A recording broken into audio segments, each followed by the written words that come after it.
En ce jeudi, comme à toutes les semaines, on accueille Julie Lamontagne de Conception Web. Julie Lamontagne, salut Julie. Salut Justin. Bon jeudi, merci d'être là encore une fois. Merci à toi. Hey, la semaine passée, on a parlé de la plateforme qu'on peut utiliser si on veut créer une boutique en ligne et vendre nos produits.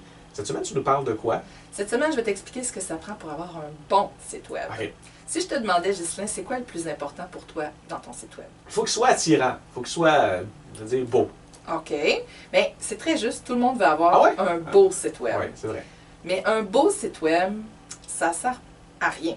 OK. La seule chose que tu peux avoir d'un beau site web sont des statistiques de combien de visiteurs tu as eu. OK. Mais après, qu'est-ce que ça t'a rapporté? Ouais. Des visites. Un bon site web, Ghislain, ça doit servir à quelque chose. OK. Donc, un bon site web, c'est un site qui est fonctionnel. Donc, ça veut dire que ça convertit efficacement les visiteurs. Donc, on parle ici donc de taux de conversion. Ça veut dire que c'est le pourcentage de personnes qui finissent par produire l'action désirée sur ton site web. Dans certains cas, ça peut être de remplir un formulaire, de télécharger un PDF, de laisser leur adresse courriel, de te contacter, de remplir une demande de soumission, d'acheter un produit ou un service. C'est un peu ça le taux de conversion. Comment on fait pour augmenter son taux de conversion? Bien, c'est très simple. Je vais te donner quelques trucs que tu peux faire pour que ton site web soit fonctionnel et qu'il convertisse. La première stratégie à mettre en place sur ton site web, c'est d'offrir de la valeur gratuitement à tes visiteurs. Sois généreux. Les gens vont laisser leur prénom, leur courriel en échange d'un PDF ou d'une vidéo que tu vas leur envoyer gratuitement si le contenu les intéresse vraiment. L'idée derrière le contenu gratuit que tu vas offrir est qu'il faut que ça soit utile pour les gens et que ça les aide à progresser. Les gens n'aiment pas laisser leur courriel à n'importe qui. Ils sont déjà inondés de courriels dans leur boîte de réception. Ils ne veulent pas recevoir des courriels indésirables qui ne leur apportent rien. Donc, il faut se faire un devoir de donner du contenu pertinent qui les intéresse vraiment. On l'a mentionné dans la chronique 10 quand on a parlé de ce que tu dois écrire des articles qui intéressent vraiment ta clientèle cible. C'est la même chose ici.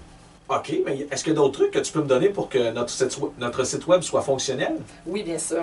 Il y a les titres que tu vas écrire sur ton site web. Toi, par exemple, quand tu lis le journal, est-ce que tu lis tous les textes des articles ou si tu regardes d'abord les titres et les sous-titres? Titres et sous-titres. Ouais. Si ça m'intéresse, je vais continuer plus loin. Effectivement. Donc, peu de gens lisent vraiment le texte. Donc, le but d'un titre, c'est d'inciter le lecteur à poursuivre sa lecture.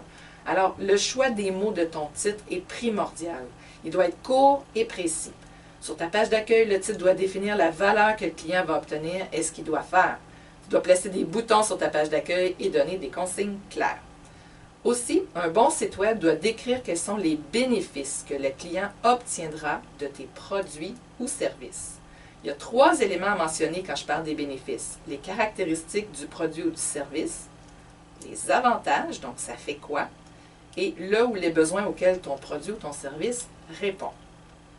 On retrouve aussi la preuve sociale, ou autrement dit la notoriété sur un bon site web. On pourrait par exemple retrouver des témoignages sincères de clients satisfaits avec leurs photos, ou si tu as des coupures de presse qui te mettent en valeur, ou des clients qui ont fait affaire avec toi et qui sont connus du public. Si tu as des grands nombres, comme par exemple que tu as vendu 50 000 items d'un produit, c'est bien de le mentionner. Finalement, un bon site web, c'est un site web qui se télécharge rapidement, donc en quelques secondes, et qui a une conception visuelle qui est agréable. Donc oui, il faut que ce soit beau, il faut faire une bonne impression, mais comme je viens de le dire, ce n'est pas ce qui est le plus important. Il faut qu'il soit bien organisé. On ne veut pas que le visiteur cherche l'information sur ton site. Il doit être efficace. Permettre aux visiteurs de commenter tes articles de blog, donc d'interagir avec toi, est aussi un critère d'un bon site web. Il faut que ton site web sorte bien en version tablette et mobile, car on sait qu'environ la moitié des visiteurs de ton site web seront sur mobile plutôt qu'à partir d'un ordinateur.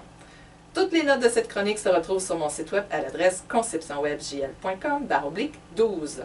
Julie, merci. La semaine prochaine, on jase de quoi? On jase de tout ce que tu dois retrouver dans ton contrat pour déléguer la création de ton site web.